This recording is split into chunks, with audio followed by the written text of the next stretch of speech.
November 8, 1942, North Africa. The beaches of French Morocco.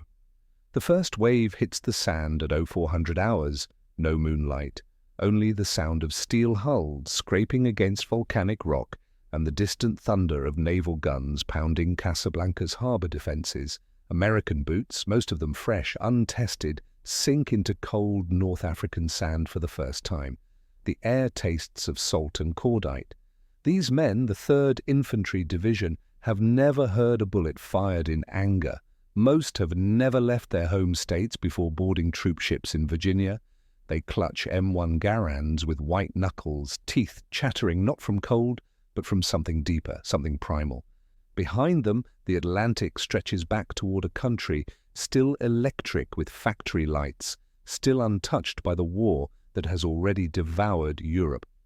Within 72 hours, German commanders monitoring the Allied invasion from Tunisia will begin filing reports that sound less like military assessments and more like warnings. The words appear again and again in Wehrmacht intelligence summaries forwarded to Berlin. Unerschütterlich, unshakable. Sie weichen nicht zurück. They do not retreat. One Oberst, a veteran of Poland, France, and the Eastern Front, will write in his diary that the Americans fight with a disturbing disregard for tactical withdrawal, as if the very concept of strategic retreat has been omitted from their training. He is closer to the truth than he realizes. The United States military in 1942 is not the finely tuned machine it will become by 1944. It is raw, it is inexperienced. It stumbles through its first engagements in North Africa with the awkwardness of a heavyweight boxer still learning footwork. At Kasserine Pass in February 1943, German panzers will maul American units, sending them reeling backward through mountain passes in chaotic retreat. Erwin Rommel himself will observe the battle and conclude that the Americans are tactically inferior to British forces, let alone German ones. His assessment filters through the Wehrmacht. These Americans can be beaten. They break like all men break. But something else is happening beneath the surface of those early defeats, something the Axis commanders cannot yet name. The Americans who retreat at Kasserine do not shatter, they do not dissolve, they pull back, yes, bloodied and humiliated, but they pull back together, and within weeks they are reinforced, re-equipped, and pushing forward again with the same grinding determination.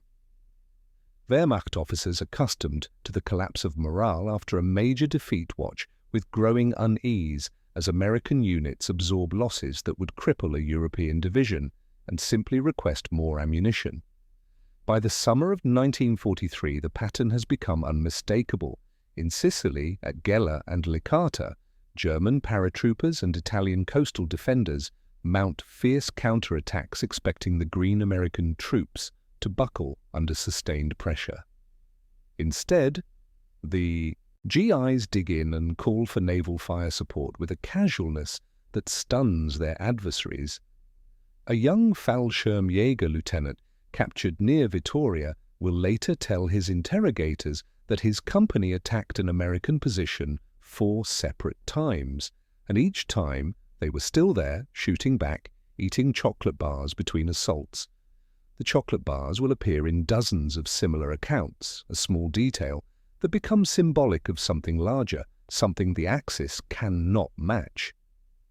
The industrial heartbeat of America is pumping supplies across the Atlantic at a rate that defies comprehension. Every American infantry division lands with more vehicles than an entire German corps.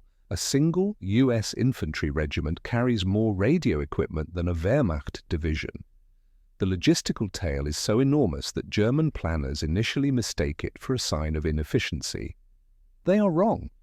It is a different philosophy of war entirely, not the lean, razor-edged blade of the blitzkrieg, but the sledgehammer, heavy and relentless, backed by factories in Detroit and Pittsburgh that can replace losses faster than the enemy can inflict them. By the time the Allies invade Italy in September 1943, Axis commanders are beginning to understand what they face. At Salerno, the German 16th Panzer Division nearly drives the American beachhead back into the sea. For 2 days, the outcome hangs in balance. German tank commanders report American infantry positions overrun, shattered, destroyed. Then the sun rises and the Americans are still there. Reinforcements have poured in overnight. Naval guns have turned the beach into a killing ground for any German advance. The panzers withdraw, and the Americans do not pursue recklessly. They advance methodically, grinding forward meter by meter, calling in artillery on every strongpoint, bypassing nothing. An entry in the war diary of the German 15th Panzer Corps, dated September 13, 1943, reads, "The American soldier appears incapable of understanding when he has been defeated. He fights on from positions that should have been abandoned, calls for support that arrives with impossible speed, and shows no sign of the demoralization that follows encirclement or heavy casualties. Attempts to exploit tactical victories are frustrated by their refusal to recognize the situation." This refusal to recognize the situation will define American infantry combat for the remainder of the war. In the hedgerows of Normandy, in the frozen forests of the Ardennes, in the shattered streets of Aachen and Metz, the pattern repeats. German commanders, many of them brilliant tacticians hardened by years of war, will outmaneuver American units, inflict heavier casualties, seize tactical advantages, and then watch in frustration as those same American units refuse to break. They call for artillery, they call for air support, they dig in and hold, and behind them the supply trucks keep coming, an endless stream of ammunition, food, fuel, and replacements. What the Axis commanders are witnessing is not superior tactics or battlefield brilliance. It is something more fundamental, an army that does not know how to give up because it comes from a nation that has never known occupation, never experienced the collapse of civil order, never faced the existential terror of total defeat. For the German soldier in 1943, retreat is a familiar motion, practiced on the Eastern Front, across thousands of kilometers of frozen steppe. For the Italian soldier, surrender is sometimes a rational calculation, a way to survive a war his country no longer believes in. But the American soldier in his first year of combat does not carry those instincts. He carries instead a stubborn, almost naive conviction that he is supposed to win, that retreat is what the enemy does, that the supply line stretching back to Brooklyn and Kansas City will never run dry. In the mountains of Italy, as the winter of 1943 sets in and the Allied advance stalls in the mud and snow, before Monte Cassino, that conviction is tested as never before. German positions are fortified into the rock itself. Artillery fire rains down from heights that seem impossible to assault. The Gustav Line is a killing ground, and the American 36th Infantry Division bleeds white trying to cross the Rapido River in January 1944. The attack is a disaster. Bodies float downstream. Entire companies are destroyed. By every conventional measure, the assault should break the division's will to fight.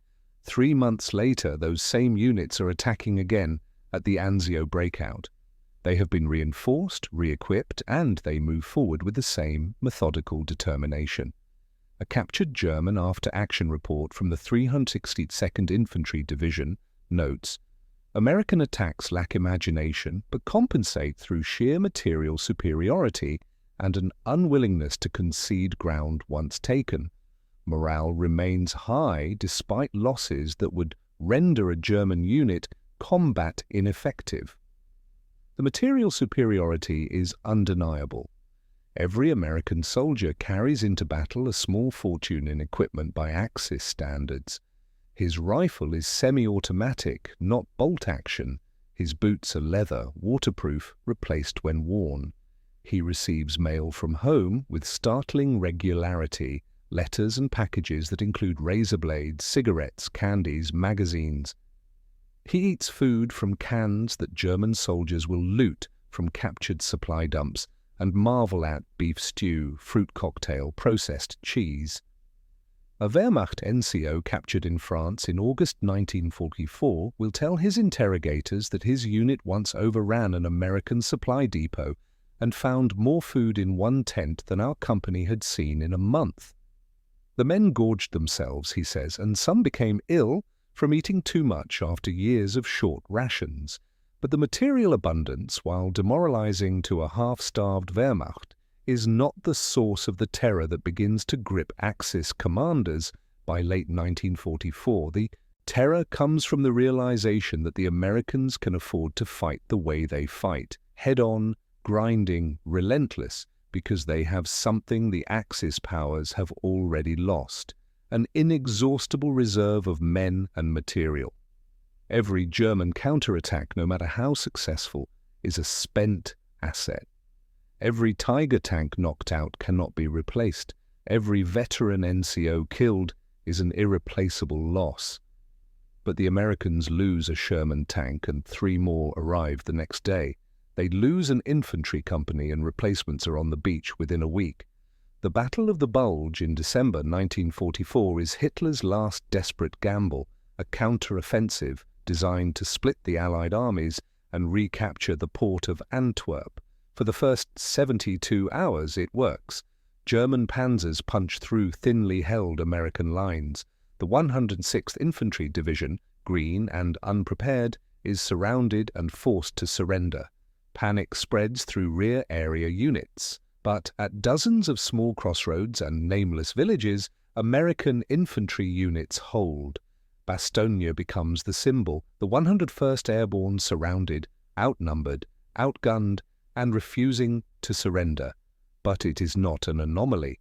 All across the Ardennes, American soldiers dig into frozen ground and hold positions they are supposed to abandon. A German battalion commander in the 12th SS Panzer Division will write after the war that his unit reached a small Belgian town held by a single American company. We expected them to withdraw when they saw our armor. They did not. We attacked 3 times. They called in artillery that destroyed 2 of our tanks. By nightfall, we had bypassed the town, leaving it in American hands. This happened again and again. They did not fight cleverly, but they fought as if retreat was not an option. By January 1945, the German offensive has collapsed. The Wehrmacht has burned through its last reserves of fuel, ammunition, and experienced soldiers. The Americans, bloodied but unbroken, resume their advance toward the Rhine. Behind them, the factories in America continue their round-the-clock production. In the Pacific, a similar drama is unfolding. Japanese commanders, masters of infiltration and night attacks, find that American Marines do not panic when their lines are penetrated. They hold. They call for flares, for artillery, for air support. The Marines fight at night with the same grim determination they show in daylight, and by morning the infiltrators are dead or driven back. On Iwo Jima in February 1945, Japanese defenders entrenched in caves and tunnels inflict horrific casualties on the Marines struggling up the volcanic slopes. The island is a nightmare of crossfire and hidden positions. For 5 weeks, the battle grinds forward meter by meter. Japanese officers expect the Americans to withdraw to seek an easier objective, to demonstrate some rational calculation of cost versus gain. Instead, the Marines fight for every cave, every pillbox, every square meter of volcanic ash. The American flag raised on Mount Suribachi is not planted in victory, it is planted in defiance, while the battle still rages below. A Japanese officer's diary recovered after the battle reads, "The Americans do not fight with our spirit, but they fight as if they have infinite lives to spend. We kill them and more come. We destroy their tanks and more arrive. They are not brave in the way we understand bravery, but they do not stop. This is more frightening than courage." The object that recurs throughout these accounts, the canned rations, the chocolate bars, the cigarettes and mail from home, is more than a symbol of material abundance. It represents a philosophy. The American way of war in World War II is not about individual heroism or tactical brilliance. It is about the projection of industrial power and the will of a democratic society that has chosen to fight. Every can of beef stew is a message. We can afford to feed our soldiers well. Every replacement tank is a message. We can afford to lose equipment. Every letter from home is a message. The society that sent these men to war has not forgotten them and will not abandon them.